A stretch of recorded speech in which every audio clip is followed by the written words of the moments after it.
នេះគឺជាខ្លងទ្វារពីខាងមុខរបស់សាលាស្រុកអង្គរបូរីសម្រាប់អ្នកដែលធ្វើដំណើរផ្លូវទឹកផ្លូវទូកមកពីទីរួមខេត្តតាកែវនេះគឺជាខ្លងទ្វារចូលសាលាស្រុកអង្គរបូរីពីខាងមុខដែរតែសម្រាប់តែផ្លូវគោកឡានម៉ូតូនិងការធ្វើដំណើរដោយស្មៅជើងថ្ងៃនេះនាងខ្ញុំនាំអារម្មណ៍ពុកម៉ែបងប្អូនទាំងអស់គ្នាមកមើលថ្ងៃលិចនៅនគរស្ពានអង្គរបូរីក៏ដូចជាមើលទេសភាពតាមដងស្ទឹងមើលប្រជាពលរដ្ឋយើងកំពុងតែបើកទូកទៅមកចារដូវកាលនេះគឺរដូវកាលច្រូតកាត់អញ្ចឹងប្រជាជនគាត់បើកទូកមកពីស្រែមកពីអីចឹងចំណែកនេះគឺជាសឹករងស្រុកអង្គរបូរីហើយបើហៅឲ្យងាយស្រួលស្ដាប់ទូទៅទាំងអស់គ្នាហ្មងគឺថាប្រទេសទាហាននៅក្នុងស្រុកអង្គរបូរី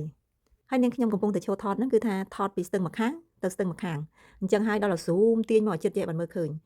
រួចហើយបងវល់មកជុំមកគឺថាឃើញទេសភាពថ្ងៃលិចនៅលើស្ពានអង្គរបូរីវិញម្ដងនិយាយពីថាមើលភ្នែកទទេស្អាតអូយស្អាតបងប្អូនតែដល់ពេលថតរូបមកចែកជូនពុកម៉ែបងប្អូនមើលវិញទៅឃើញរៀងខ្មៅ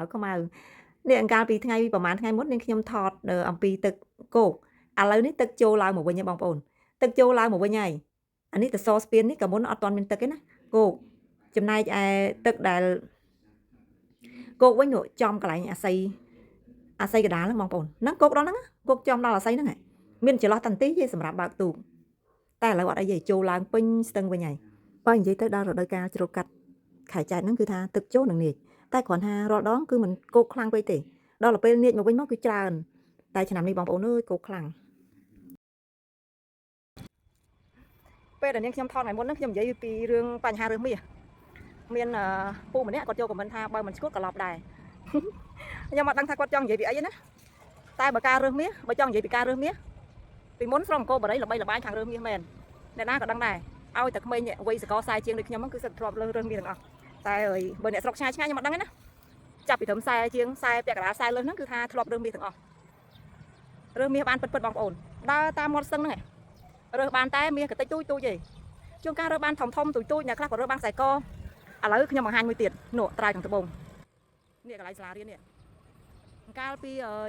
គេសាងសង់សាលារៀនហ្នឹងបងប្អូនគឺគេកាយមាសបានមែនហើយមាសបានច្រើនទៀតខ្ញុំអត់ចាំច្បាស់ថាប្រមាណទេប៉ុន្តែចូលខ្ទង់តម្លឹងបើមិនមួយតម្លឹងក៏ពីរតម្លឹងដែរគឺមានមាសពិតមែនអញ្ចឹងបើពុកម៉ែបងប្អូនដែលគាត់នៅស្រុកឆ្ងាយគាត់ជឿទេតែបើអ្នកស្រុកអង្គរបូរីខ្ញុំទាំងអស់គ្នាហ្នឹងគឺគាត់ដឹងថាស្រុកអង្គរបូរីគឺពិតជាមានមាសពិតមែនហើយកន្លែងដើមថ្នោតនេះគឺជាអតីតវត្តជ្រោយនោះគឺជាសារមន្ទីរចាស់របស់ស្រុកអង្គរបូរីហើយមានអាគារចាស់មួយទៀតនោះអាគារចាស់នោះគឺថាមានអាយុកាលជិត100ឆ្នាំហើយខ្ញុំចង់ប្រាប់បងប្អូនទាំងអស់គ្នាដែលនៅស្រុកឆ្ងាយចង់ប្រាប់ពីស្រុកខ្ញុំថាស្រុកខ្ញុំគឺសម្បូរដោយវត្ថុបុរាណហើយនេះគឺជាអំបែងនេះគឺអំបែងពីបុរាណណាបងប្អូនអានេះគេហៅថាអំបែងកុលាលភិជគឺមានក្បាច់ក្បូររបស់គេស្អាតនេះអ្នកដែលធ្លាប់នៅស្រុកអង្គរគឺដឹងច្បាស់ហើយនេះគឺអំបែងក្បឿងអំបែងអត់ហើយមើលនេះគេមានឆ្នោតមាននេះនៅមានឆ្នោតឡើយនេះអាហ្នឹងអំបែងកុលាលភិជមានច្រើនមិនមានតែប៉ុណ្្នឹងឯនេះហ្នឹងគេហៅថាដីចាស់បងប្អូនដីចាស់ដីបុរាណមិនមែនដីថ្មីទេបើដីថ្មីគេចាក់មកគឺអត់មានទេនេះខ្ញុំមិនថតមួយជ្រុងខ្ញុំថតគ្រប់ជ្រុងឲ្យបងប្អូនមើលតែពិតជាមានអំបែងកឡហើយនឹងអត់បុរាណមែនអត់នេះអត់បុរាណទេ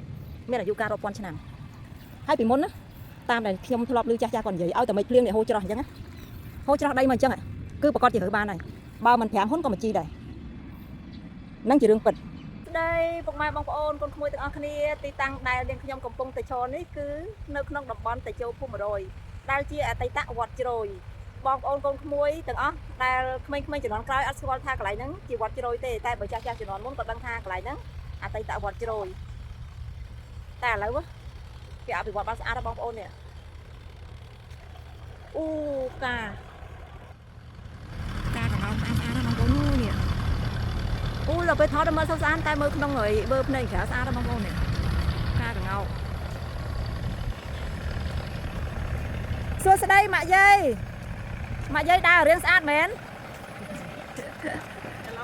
ហេឡូដើរយកមានធម្មពលដើរមានមុនស្នេហ៍តិចមើលស្ទឹងអង្គរបូរីអូការកងោកស្អាតណាស់បងប្អូនអើយនេះហើយកន្លែងនេះគឺមានបុកផាមួយតងមកគុំគឺការជប់រត់គួរជាទីកយគុណ